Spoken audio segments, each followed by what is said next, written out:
I saw the movie recently just a few nights ago and it was the first time I'd really seen it. For decades, Laurie shocked audiences with her tell-all memoir. She exposed affairs with Ronald Reagan and Mel Gibson. She revealed Hollywood's dark secrets from the 1950s. But there was one truth she never shared. Something so devastating she couldn't put it in writing. Now her family has confirmed what no one suspected. The real reason she disappeared from Hollywood for 15 years wasn't about art. It was about survival. And what happened in those missing years will haunt you. On January 22, 1932, in the middle of the Great Depression, Rosetta Jacobs was born in a cramped, one-bedroom walk-up on Tyler Street in Detroit. Her father, Alfred, sold furniture but barely made enough to get by. Her mother, Charlotte, was the daughter of Russian immigrants while Alfred's parents had come from Poland. Poverty wasn't just a problem, it was their everyday life. For people squeezed into one room, and even simple things felt like luxuries. Rosetta was delivered at home because they couldn't afford a hospital. The smell of factory smoke drifted through the city. The clanging of machinery filled the air. Detroit's industrial landscape became the backdrop of her first years. When Rosetta was 5, her sister developed asthma. The parents decided she should be placed in a tuberculosis sanitarium. They sent Rosetta to keep her sister company. The place was a small one-story building on just 2 acres of land. Held around 24 children in conditions she would later call terrible. She stayed there for 3 years from 1937 to 1940. The food was so bad she barely ate. She became thin and withdrawn. She wrote letters to her parents but they never replied. Years later she would say she felt like a motherless child. The hardest day of her childhood came on January 22, 1940, her 8th birthday. Her parents had promised to visit. She counted down the days. The day arrived, but they never came. She wrote about it later, saying she was filled with so much sadness that it shaped her for life. In 1943, when she was in 5th grade, something unexpected happened. During class, she performed a short comedy monologue.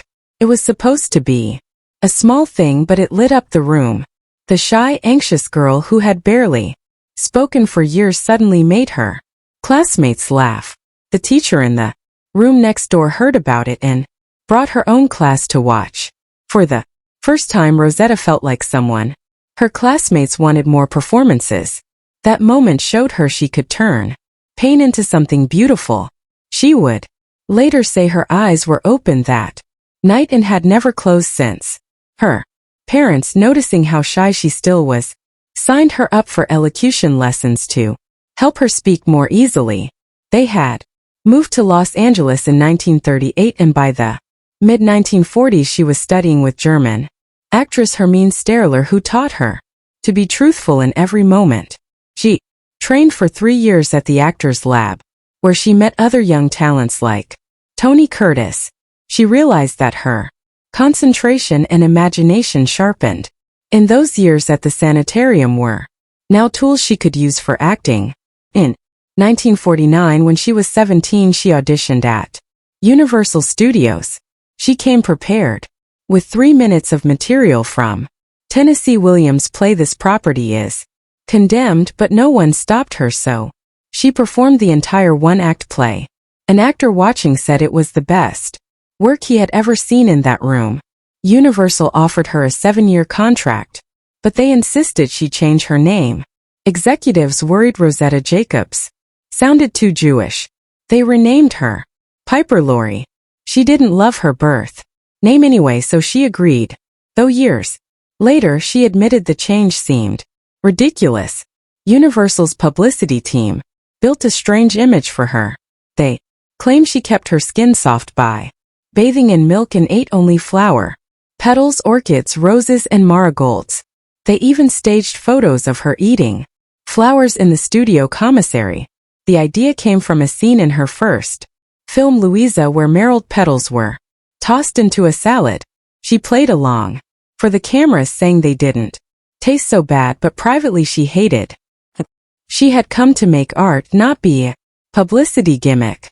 Louisa came out in 1950 and paired her with Ronald Reagan, then 39 years old. Off-screen they began seeing each other. In her autobiography, Laurie revealed that she lost her virginity to him. Reagan was between marriages then, divorced from Jane Wyman in 1949 and not yet married to Nancy Davis.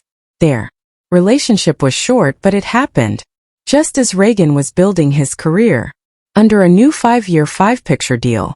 From 1950 to 1955, Laurie starred in film after film with Universal's leading men.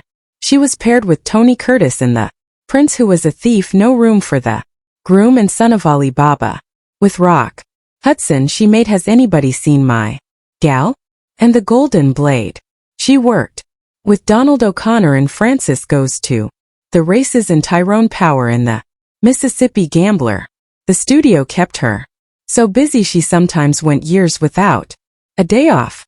In 1950, Piper Laurie was just 18 when she played Ronald Reagan's 16-year-old daughter in the film Louisa. Reagan was 39, freshly divorced from Jane Wyman and still 2 years away from meeting Nancy Davis. He asked Laurie's mother for permission to date her. At first it felt like fatherly attention, but it quickly shifted. Reagan began flirting, telling her to call him Ronnie. When he invited her over, she expected a glamorous date. Instead, he cooked hamburgers at his home. In her memoir decades later, Laurie wrote about what happened next in detail. That shocked readers. She said Reagan bragged he had been ardent for exactly 40 minutes and even told her how much the condom cost. When she told him she wasn't satisfied, he told her something must be wrong with her and she should see a doctor. As Universal's new starlet, Laurie was